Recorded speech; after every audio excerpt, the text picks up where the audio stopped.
Au sud du Bangladesh, de drôles d'embarcations sillonnent depuis plus de 500 ans les eaux du golfe du Bengale. Le peuple Djella les appelle les bateaux-lunes. Ces embarcations à la coque arrondie sont leur seul moyen de pêcher dans les eaux poissonneuses de l'océan Indien.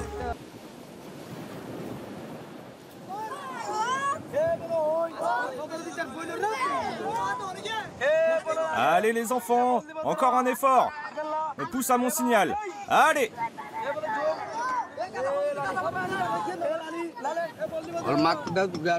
Tu vois, Marc, il va falloir être vigilant lorsqu'on va mettre le bateau à l'eau.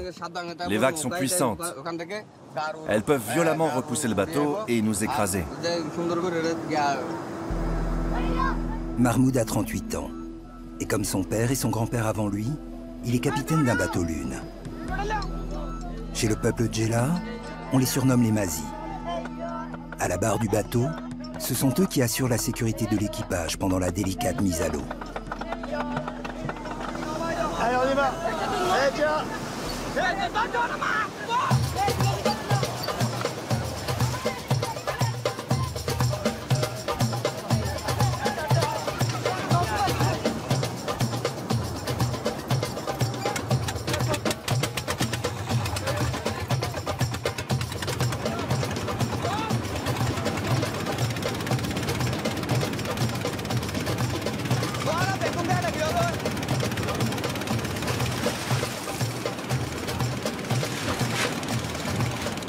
Ici, pour pêcher, il faut passer le poncho d'eau, une barre de vagues puissante que seuls les bateaux-lunes peuvent franchir.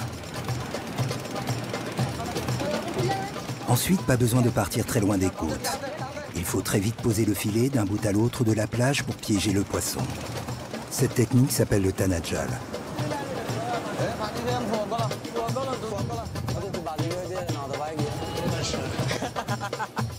Allez, te relâche pas!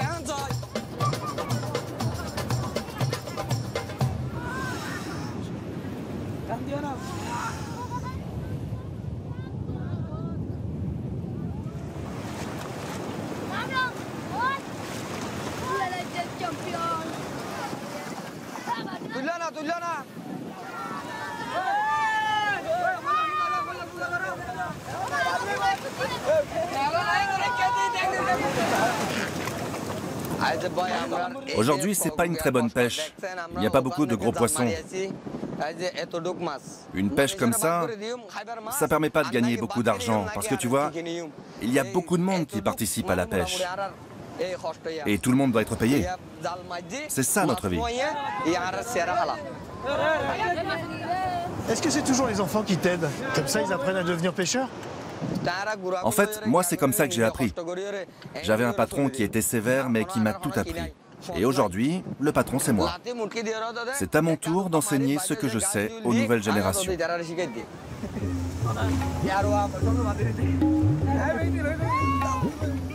Parmi la multitude d'embarcations qui naviguent sur les eaux du golfe du Bengale, très peu d'entre elles sont des bateaux-lunes.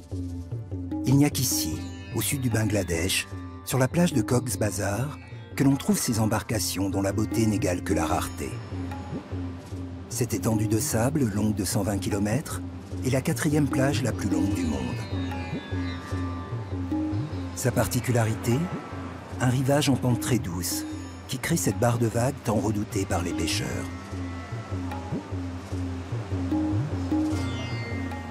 Dès l'aube, les mareyeurs attendent les pêcheurs sur la plage. Le poisson est vendu dès le retour des bateaux, à même le sable. Pendant quelques heures, les ventes s'enchaînent et c'est le plus offrant qui remporte le lot. La pêche est un secteur important de l'économie bengali. Plus des 2/3 des revenus de la région proviennent de la vente du poisson. 8200. 8200. 10 000, 10 000, dernier prix? 12 000. 12 000, dernier prix? 12 500. 12 500. Personne d'autre? Adjugé.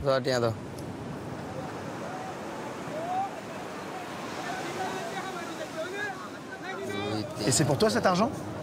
Ce n'est pas pour moi, c'est pour le propriétaire du bateau. À chaque retour de pêche, après avoir vendu le poisson, le propriétaire du bateau touche 50% de la recette. Parce que c'est lui qui fournit le bateau, les filets, le moteur, l'essence. Sans ça, on ne pourrait pas aller en mer. Et ça ne te gêne pas de donner tout cet argent au propriétaire? Mais on n'a pas le choix. On doit aller en mer. Sinon, qui va nourrir nos familles, nos femmes et nos enfants?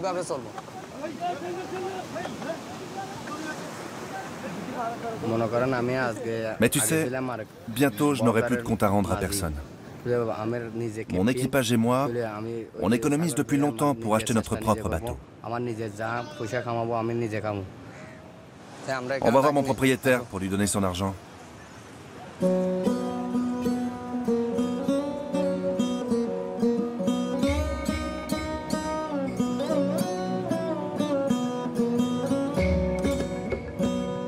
Mahmoud me conduit à Bahar Shara, son village.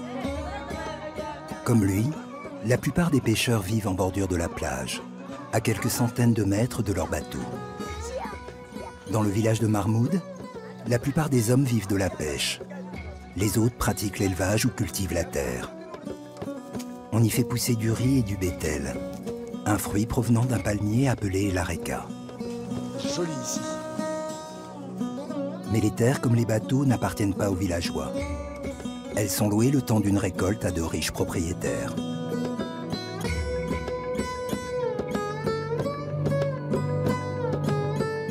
Rares sont les villageois à posséder une maison en dur. La plupart sont faites de plastique, de bambou et de tôle. À l'intérieur, pas d'électricité ni d'eau courante. Un sol en terre battue et des latrines à l'extérieur.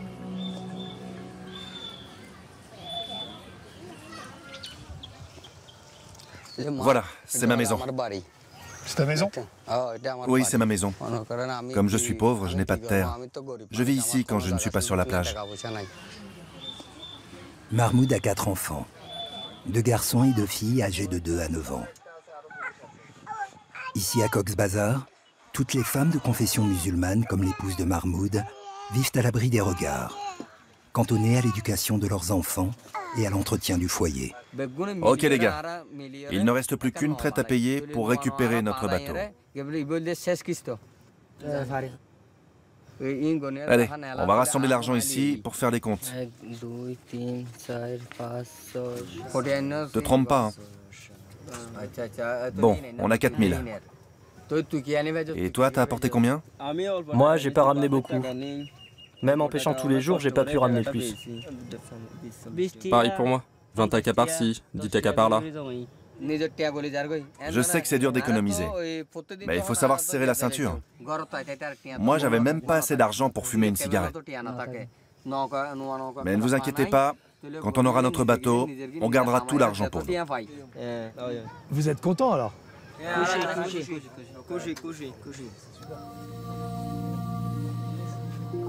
La nuit tombe sur le village de Bahar Shara. Avec elle, c'est une nouvelle ère qui s'ouvre pour Mahmoud et son jeune équipage. La promesse d'un avenir moins incertain pour eux et leur famille. Il est rare que ces travailleurs de la mer deviennent propriétaires de leur bateau. 5 années d'efforts et de privations ont été nécessaires à Mahmoud. Mais qu'importe, aujourd'hui c'est le rêve d'une vie qui s'accomplit. Ce matin, Mahmoud me conduit au chantier naval. Ensemble, nous empruntons sur près de 40 km la route du littoral qui borde la longue plage de Cox's Bazar. On voit bien le régime des vagues là. Avec environ 1 million de bateaux, le Bangladesh abrite la plus grande flotte du monde. Ici, le charpentier est une figure centrale. Il est le détenteur des techniques de construction des bateaux lunes. Un héritage ancestral que l'on dit vieux d'au moins 500 ans. Salut charpentier, tu vas bien? Ouais. J'ai rassemblé tout l'argent. T'as fini le bateau? Oui, on l'a terminé il y a quelques jours. Il est posé là-bas sur la plage. Suis-moi, je vais te montrer.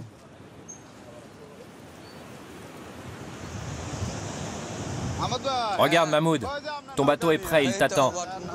Waouh, je suis vraiment très heureux. C'est vrai qu'il a l'air terminé. Allons le voir de plus près. Vous l'avez déjà mis à l'eau pour voir comment il se comporte? J'ai pas besoin de le mettre à l'eau pour savoir qu'il va bien naviguer. Je ne suis pas un charpentier novice. Et puis la tradition veut que ce soit le capitaine qui fasse la première mise à l'eau. Alors, t'es content? Tout me semble très bien. Je suis très content. Je suis enfin propriétaire d'un bateau. Mahmoud, tu le ramènes sur la plage des bateaux lunes? Oui. Ok, je vais chercher de l'aide pour le mettre à l'eau.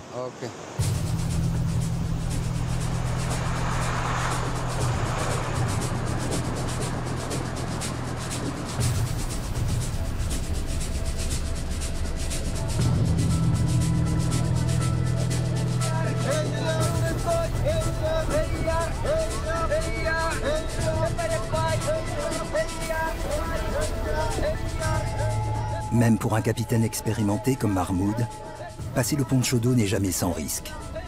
Encore plus lors d'une première mise à l'eau.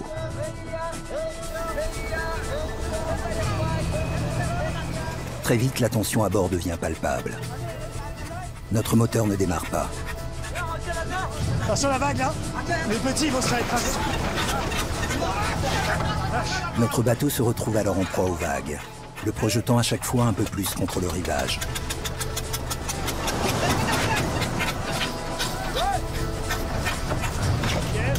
Yes.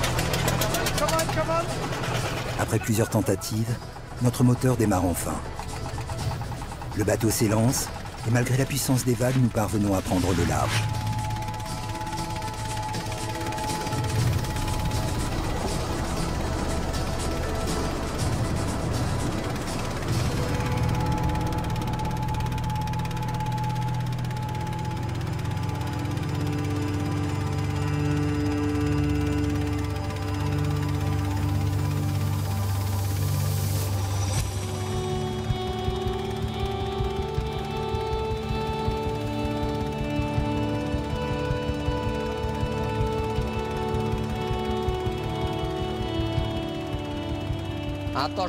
Je ne peux pas être plus heureux, Marc. Aujourd'hui, je vais pouvoir aller en mer par mes propres moyens. Je ne dépends plus de personne. Je ne vis plus pour les autres. Je gagne mon propre argent maintenant. Et j'aurai de quoi améliorer la vie de ma famille.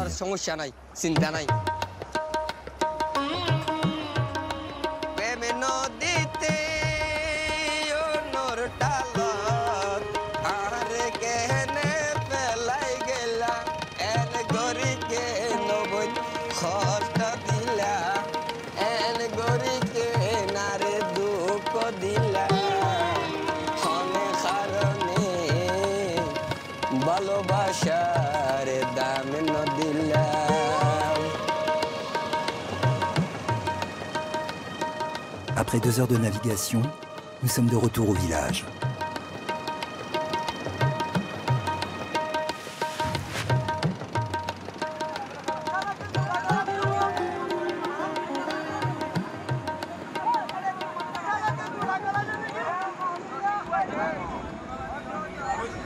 Merci, hein. C'est dis non, hein. C'est beaucoup de retour. Oui, et merci à toi, Marc. Moi aussi, j'ai passé un très bon moment. J'ai adoré naviguer avec toi. Oui. Et maintenant, ton bateau, il est baptisé. À chaque retour de pêche, les bateaux sont remontés sur la plage. Il faut beaucoup de monde pour réussir à pousser les 2,5 tonnes de notre embarcation. Heureusement, les pêcheurs de Gela sont solidaires et s'entraident.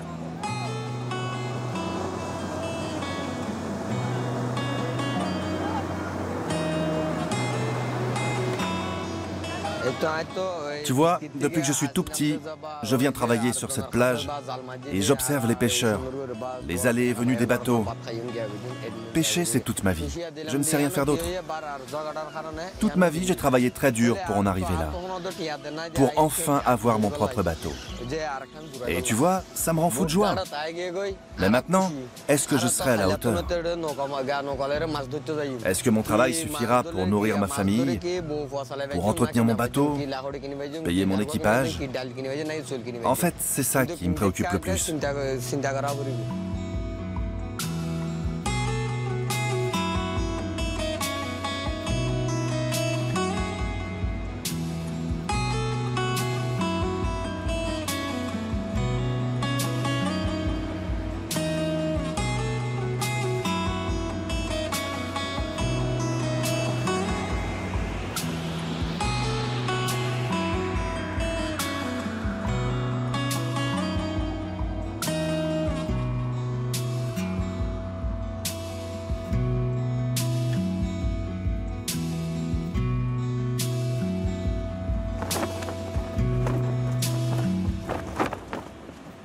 manque un bout à chaque fois.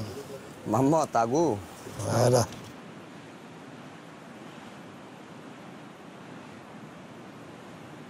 Voilà. Magnifique. Beau bateau. Tu as vu, c'est joli. Ça a une signification? Ces drapeaux sont comme une carte d'identité.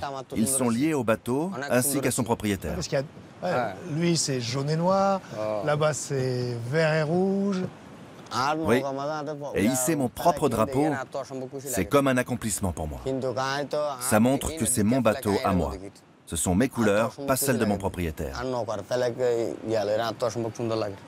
C'est tes couleurs, c'est ta marque à toi. Exactement.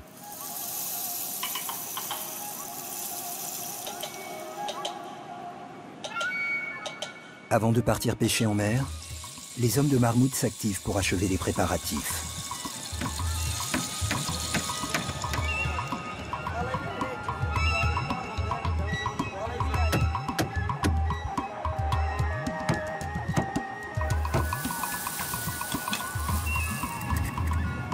Un panneau solaire est installé pour alimenter quelques ampoules pour la navigation de nuit.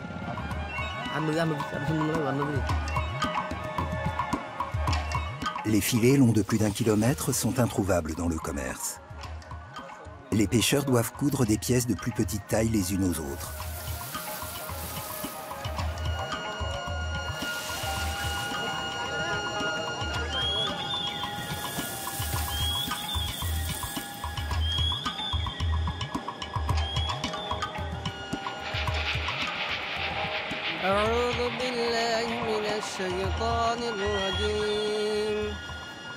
والذي بعث في الأميين رسولا منهم يتلو عليهم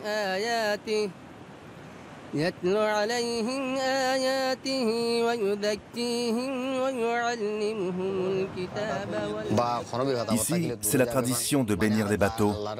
On appelle ça le milad. Ce rituel doit avoir lieu avant d'effectuer la première pêche. Tu sais, l'océan est vaste et un accident est vite arrivé. Le milad nous protège de ça, des aléas de la mer, et il nous garantit de bonnes pêches. Oui, c'est comme nous, les marins en Europe. On baptise nos bateaux pour leur donner chance.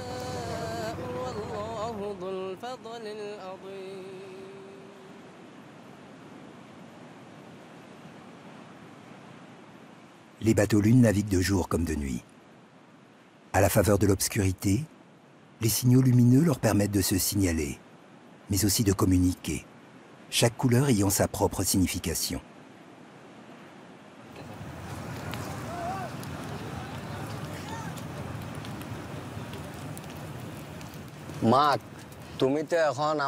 Tu es venu chez moi, tu as partagé ma vie, tu as tout fait avec moi.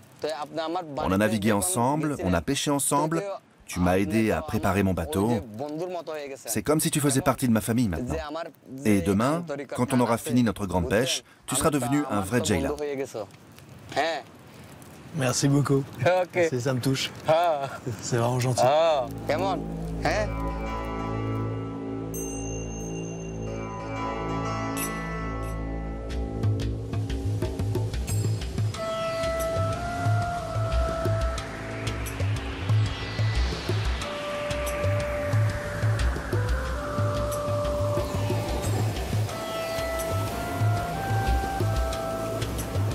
Ce matin, c'est le grand départ.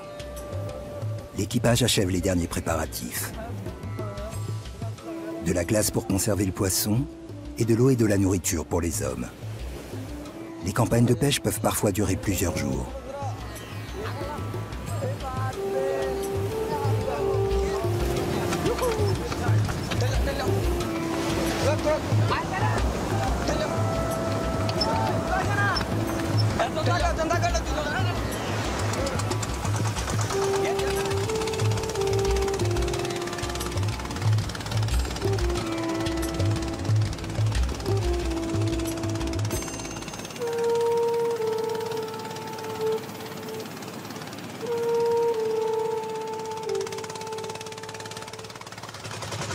Hé, c'est quoi ce bateau là-bas? Je reconnais pas ces drapeaux. C'est des pirates? Est-ce qu'on doit s'en aller? Non, c'est bon, ce sont des pêcheurs.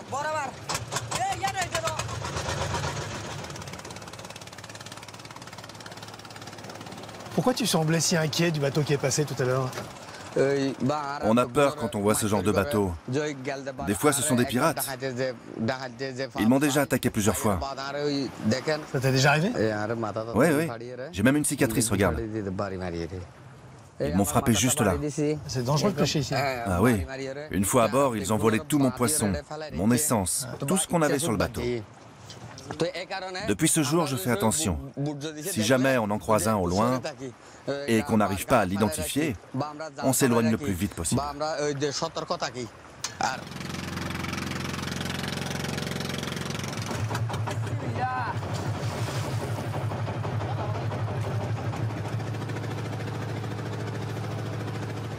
12 mètres. Ok, allez, c'est parti, on envoie les filets. Allez, allez, allez.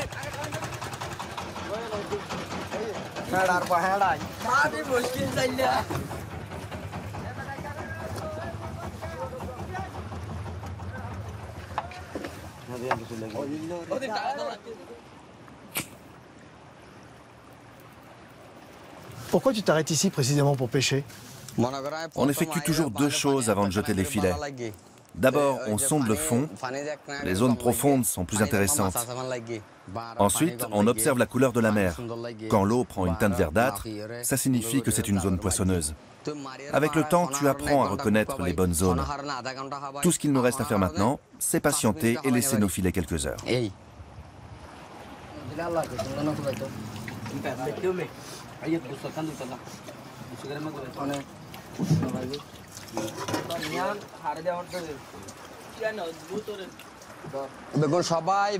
En fait, ce bateau, c'est comme une maison pour nous.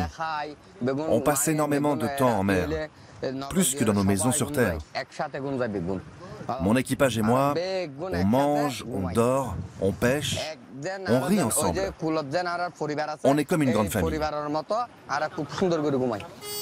Après l'avoir laissé plus de 2 heures au fond de l'eau, nous remontons le filet. Allah fait qu'on ait du poisson. Pour tout l'équipage, c'est l'accomplissement d'un rêve. Celui de pêcher son propre poisson. Je vois du poisson. Tirez plus fort. Il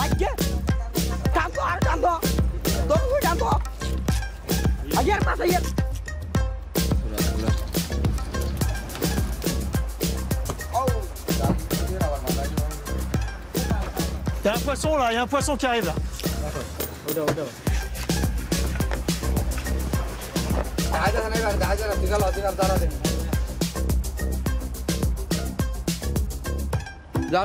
C'est bien les gars, on arrive au bout.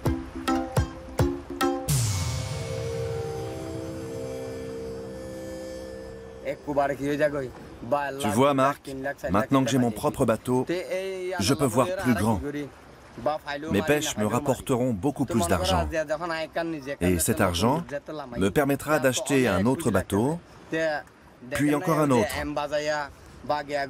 Et après quelques années peut-être, j'aurai aussi une vraie maison à moi. Si Allah et si la chance sont de mon côté, je suis certain d'accomplir mon rêve un jour.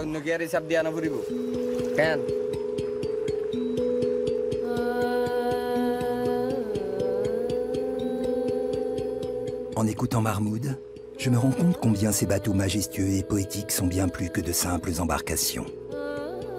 Pour tous les pêcheurs Gela qui, comme lui, parcourent les eaux du golfe du Bengale, posséder son propre bateau-lune est une promesse d'indépendance, un moyen de se libérer et d'aspirer à une vie meilleure. Pour Mahmoud,